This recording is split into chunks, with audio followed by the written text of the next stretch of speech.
우리 옆 사람하고 인사 나누십시다. 사랑합니다. 축복합니다. 오늘 저는 제목을 하나님의 눈으로 세상 보기라고 제목을 붙여보았습니다.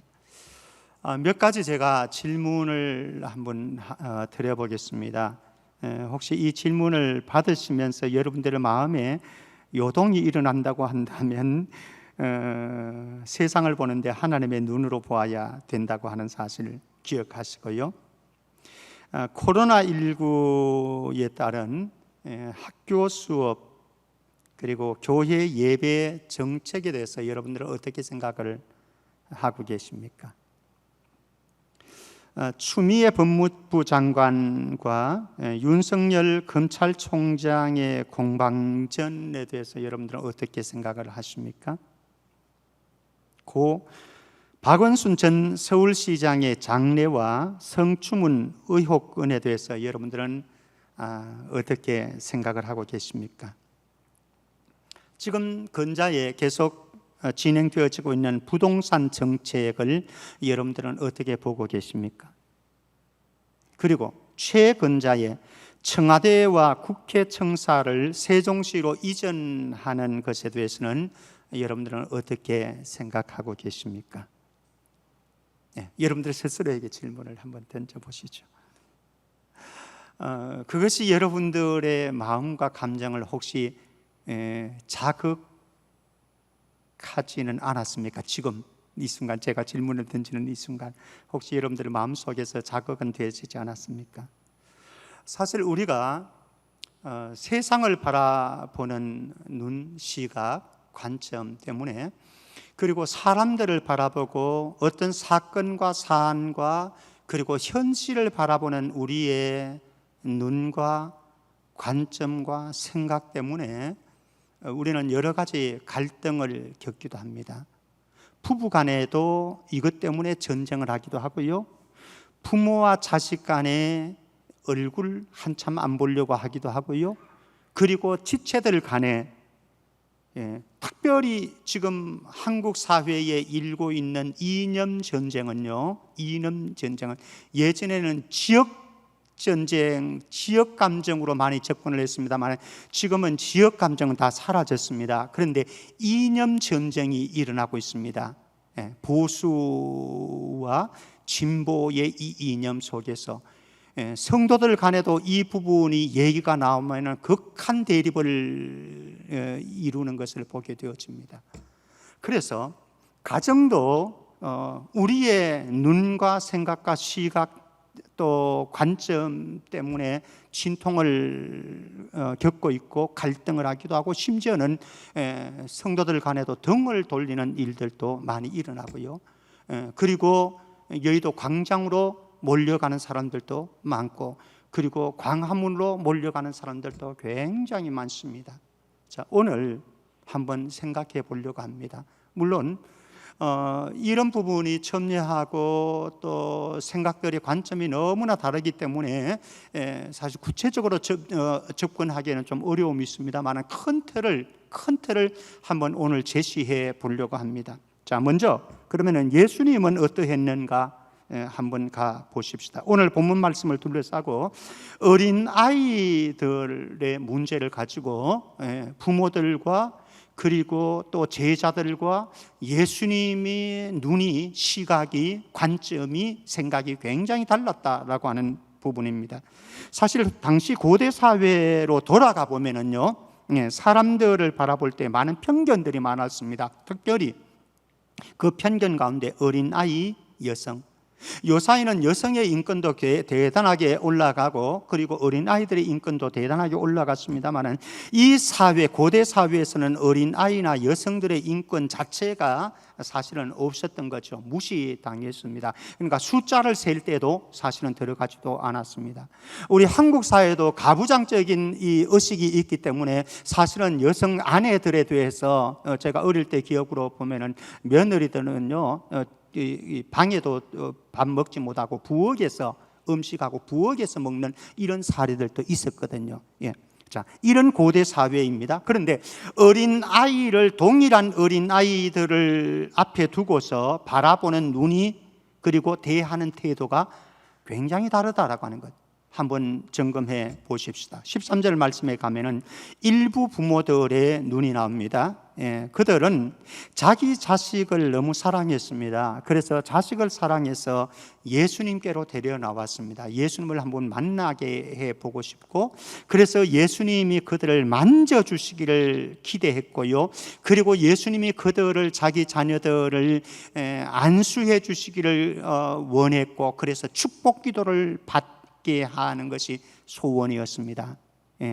자녀들의 가치를 인정했습니다. 그래서 예수님에게 데려왔습니다. 부모들의 시각입니다. 두 번째로, 이런 모습을 바라본 제자들의 시각입니다.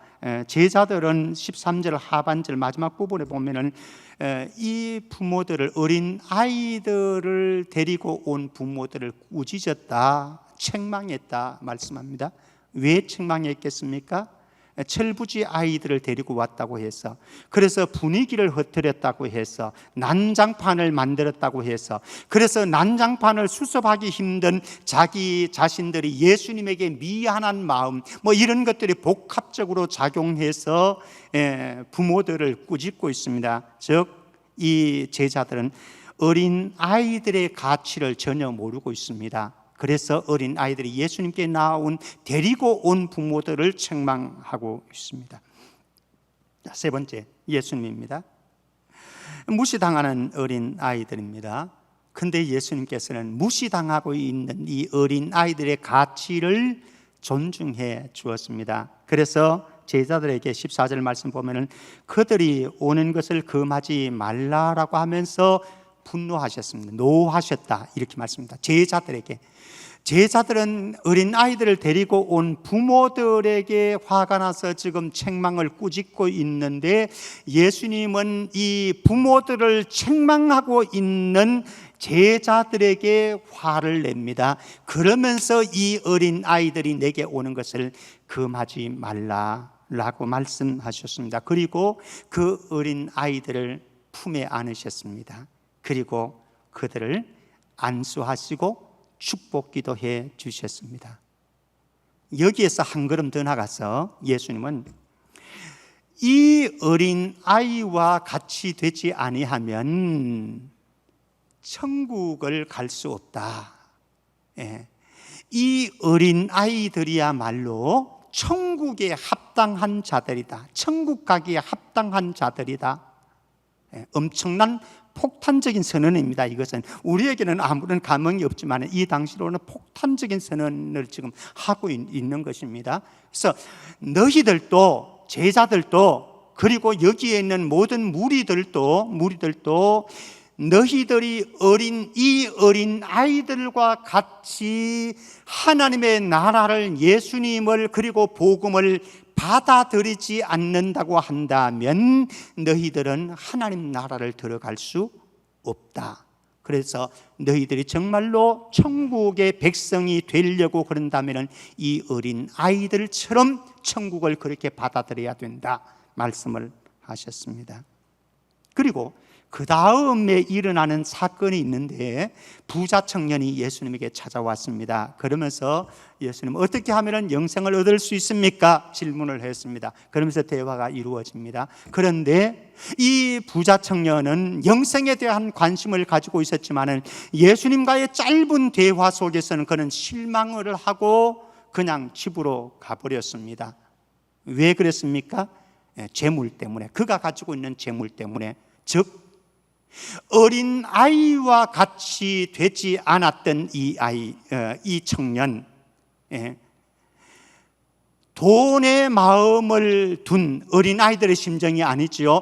돈의 마음을 두고 애착심을 둔 이 부자 청년은 결국은 더 중요한 영생을, 하나님의 나라를 포기하고 가버렸습니다. 동일한 어린 아이였습니다. 부모들이 자녀들을 대하는 그 마음, 그 시각, 관점과, 그리고 그 부모들과 어린 아이를 바라보는 제자들, 그리고 예수님, 전혀 시각이 달랐어요. 시각이 달랐어요.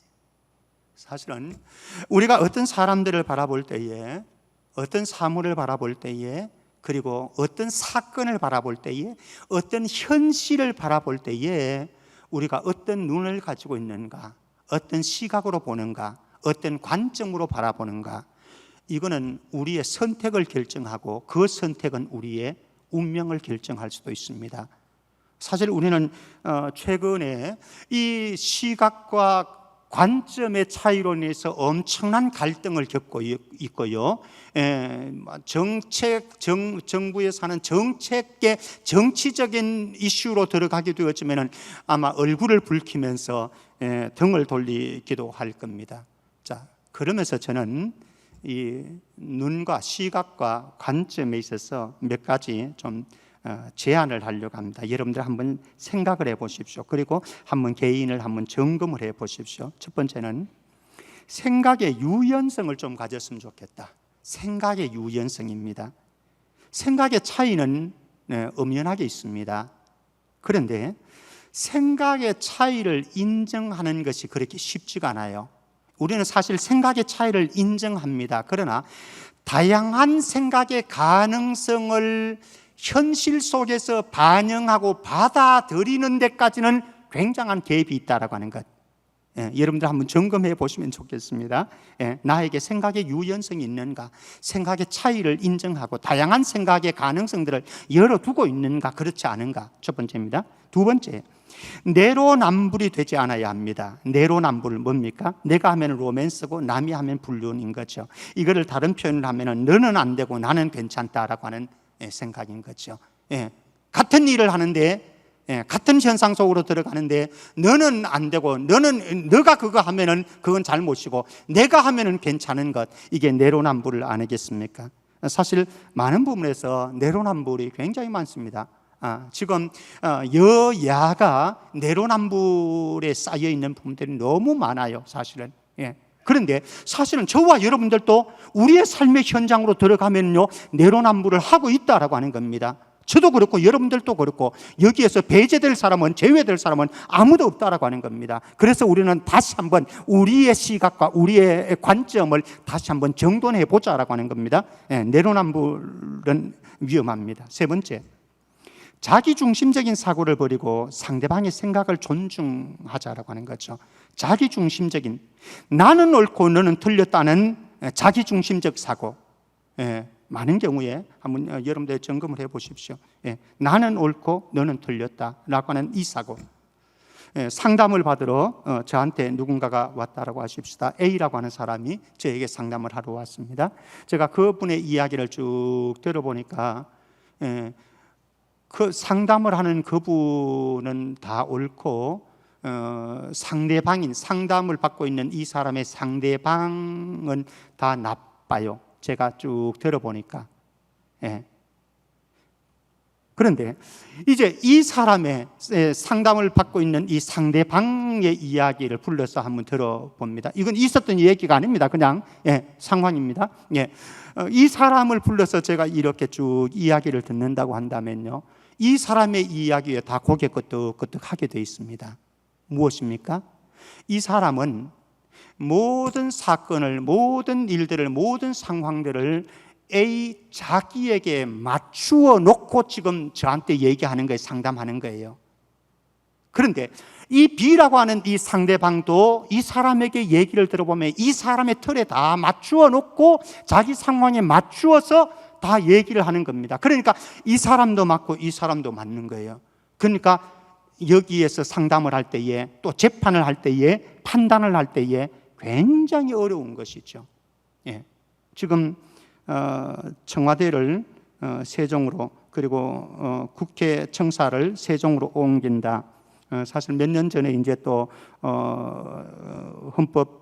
헌법에서 판결을 내렸던 부분입니다. 이것은 법에 위배된다. 그런데 세월은 흘렀다. 이제는 또 달라졌다. 그렇기 때문에 가야 된다.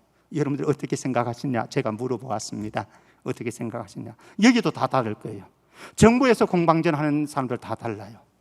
그런데 우리는 그렇게 접근해 나갈 때요, 다 나는 옳고 너는 틀렸다는 식이야. 나는 옳고 너는. 그래서 자기중심적인 사고, 자기중심적인 눈과 자기중심적인 관점을 가지고 접근을 하니까 거기에는 뭐 전쟁이 일어날 수밖에 없는 거죠. 그래서 곳곳에 전쟁이 일어나는 거예요. 네 번째입니다. 네 번째, 비본질적인 것에 목숨 걸 필요 없다라고 하는 겁니다. 세월을 살아보니까요, 이제 뭐 60주를 향해서 이제 가고 이렇게 살아보고 또 많은 사람들을 대해보고 그렇게 하니까요, 그렇더라고요. 우리가 화내고 우리가 때로는 분노하고 때로는 정말 멱살잡이할 것처럼 그렇게 싸우던 일들도 생각해 보면 별것 아니야. 생각해 보면은 부부가 그렇게 얼굴을 붉히면서 아웅다웅 하는데 세월이 지나가지고 이렇게 젊은 시절을 생각해 보면은 왜 그랬던가 뭐 이런 생각이 드는 거죠. 근데 많은 사람들이요, 여러분들 부부의 삶 속에서 한번 보십시오. 부부가 아웅다웅 다투고 싸우고 갈등하고 때로는 속상해가지고 삐져가지고 뭐 각자 방 따로 하면서 이틀 3일씩, 심지어는 어떤 사람들은 일주일씩 보내고 이렇게 하기도 하는데, 여러분들 그 싸움의 원인을 찾아보면은 이따만한 대단한 일들 때문에 다 싸웠죠. 그런데요, 제가 보니까 이따만한 대단한 일들을 가지고 싸운 건 별로 없어요.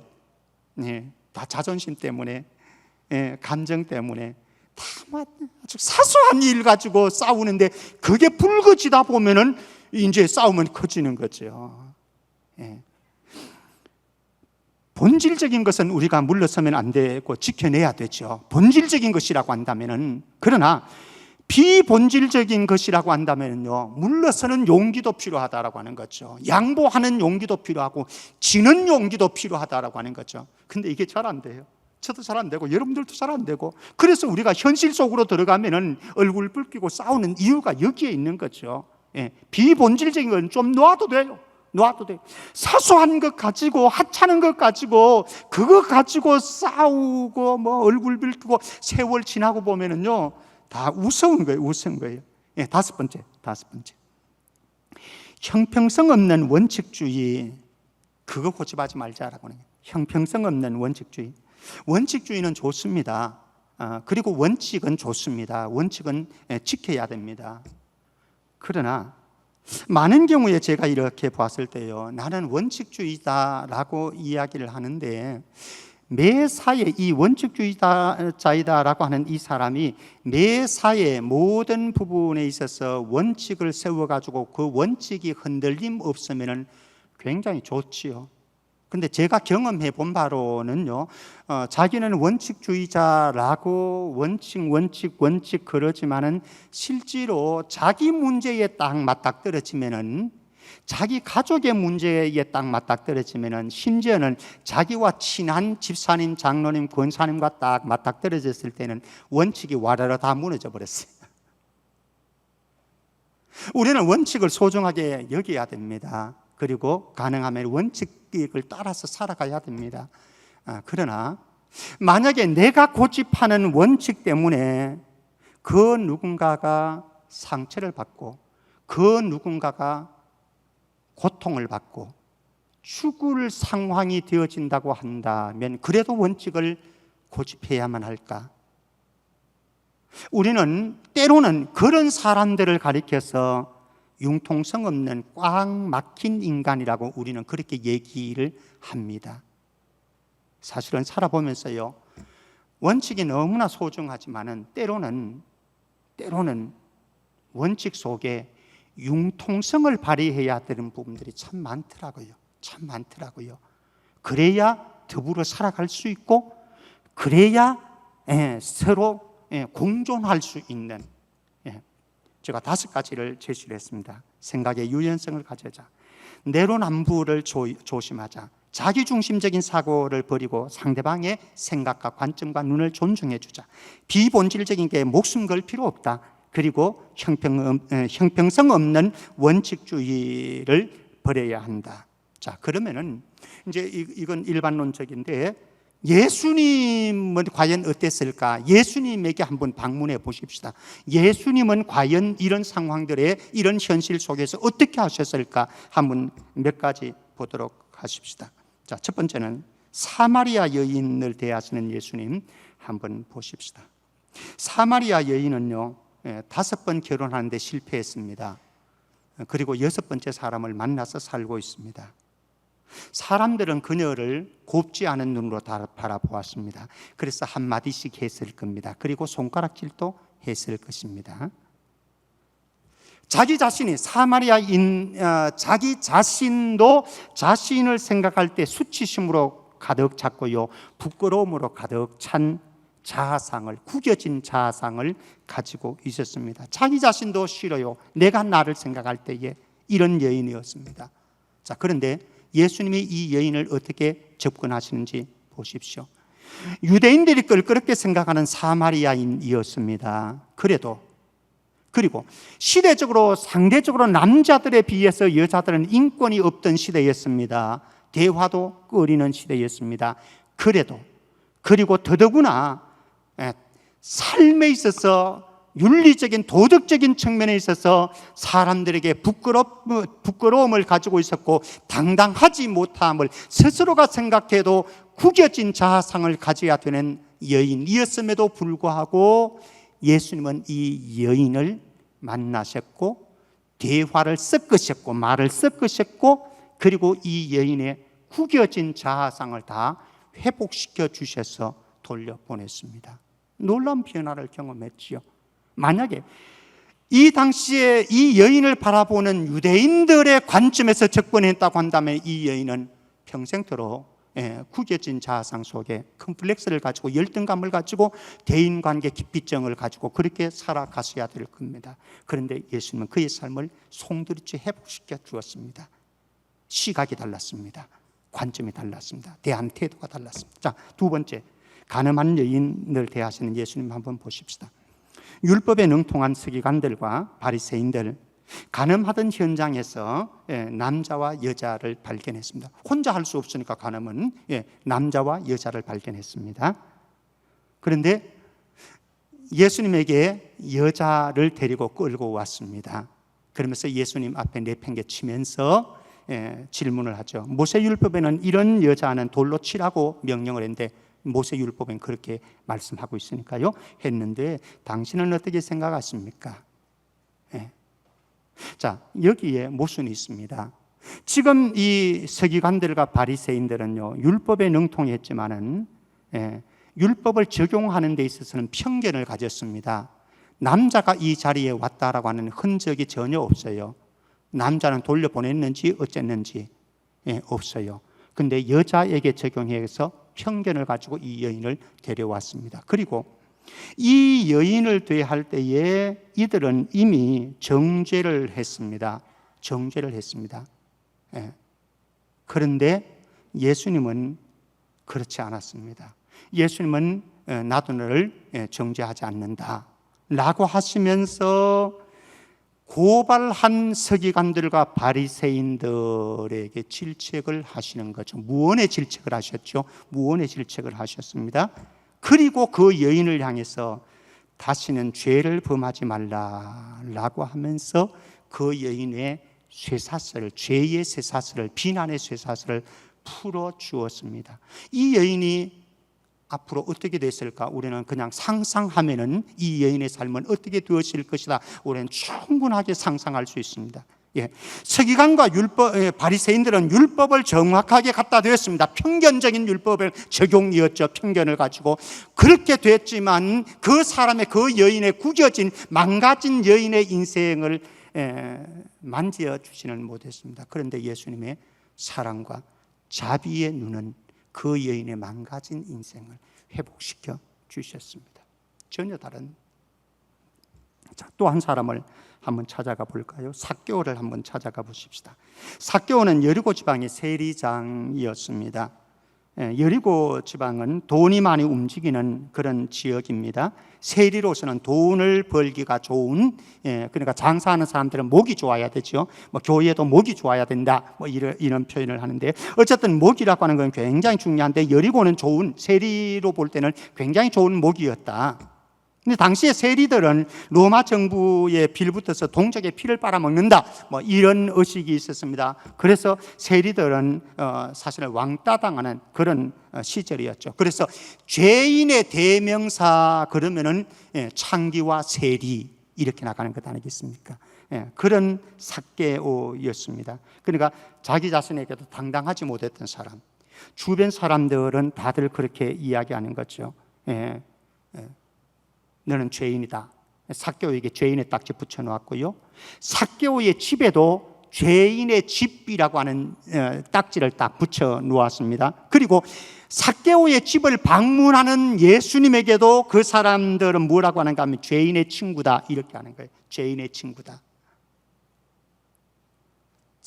이게 그 당시에 사람들의 시선이었습니다. 그런데 예수님은 어떻게 했습니까? 예수님은 삭개오 나무 위에 올라가서, 돌감난 나무 위에 올라가서 자기를 주시하려고, 예수님을 주시하려고 막 그러는데 삭개오야 내려와라.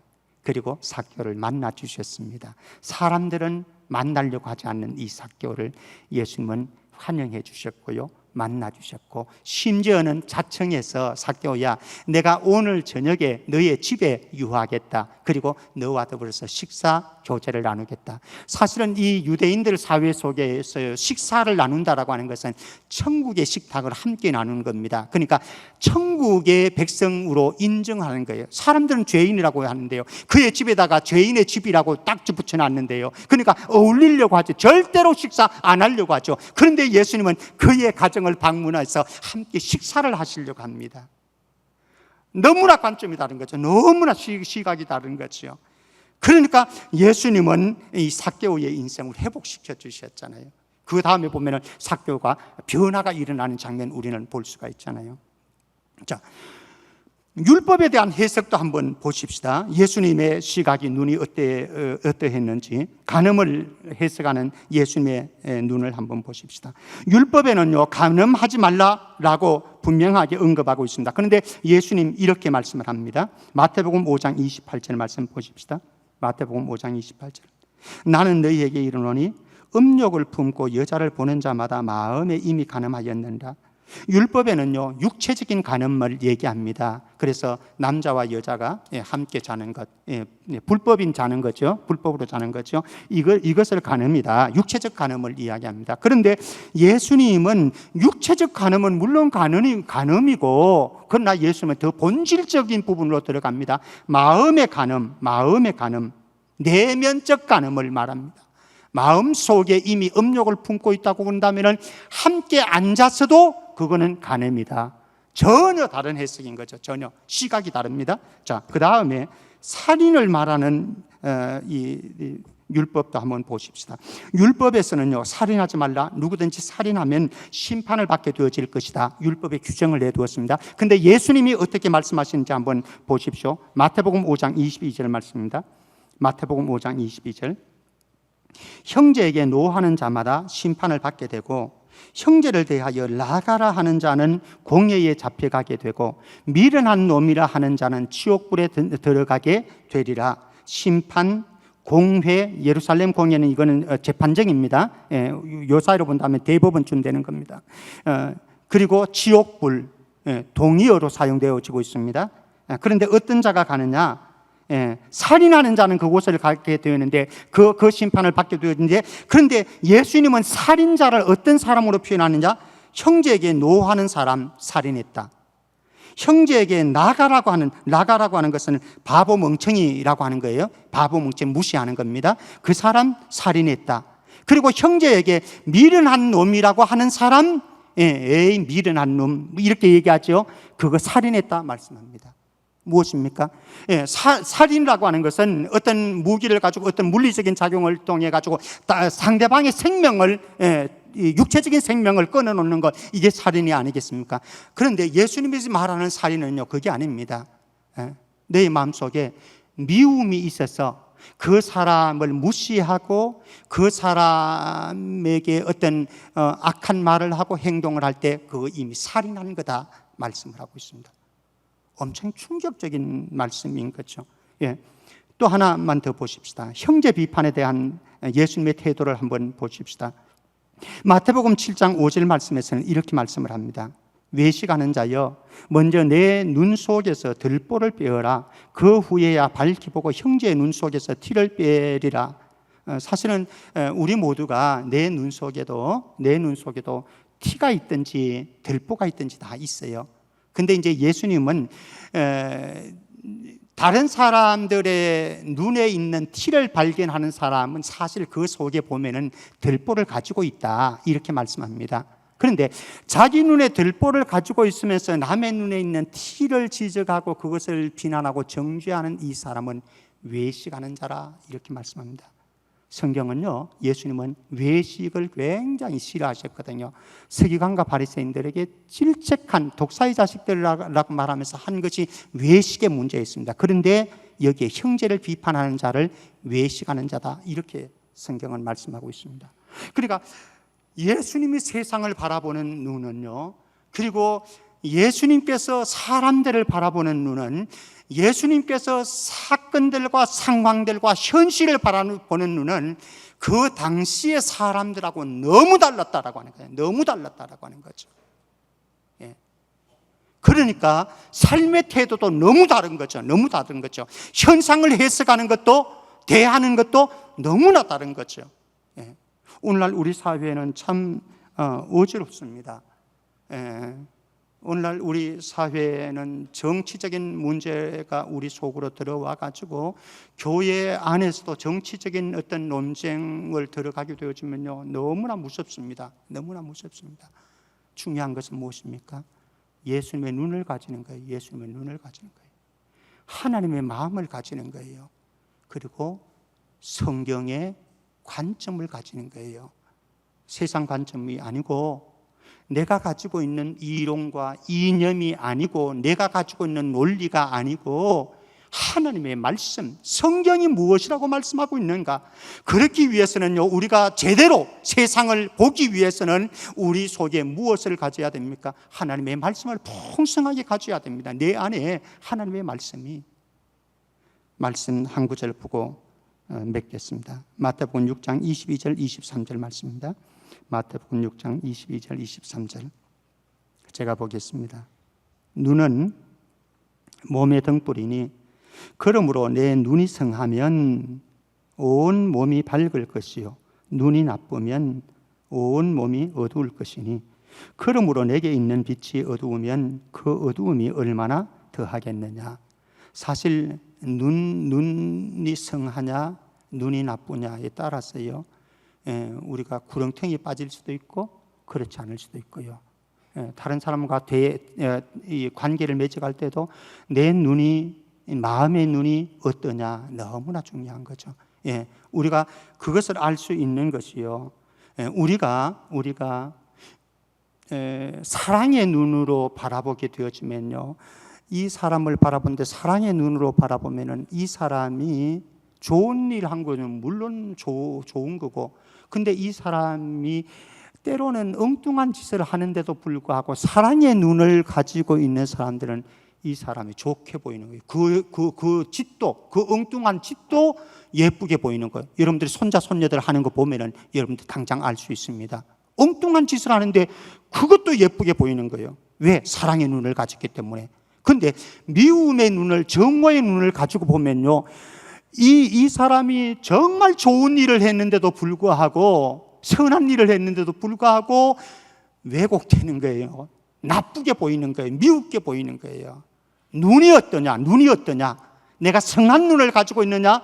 나쁜 눈을 가지고 있느냐? 특별히 우리의 이 눈도, 물리적인 눈도 중요하지만요, 우리의 마음의 눈, 우리의 영적인 눈이 어떠한가 한번 점검해 보면서 정말로 혼란한 이 시대 속에서도 여전히 하나님의 마음 가지고, 예수님의 마음 가지고, 하나님의 말씀의 잣대를 가지고 세상을 보고 판단하고 선택하는 은혜가 있기를 주의 이름으로 축원합니다.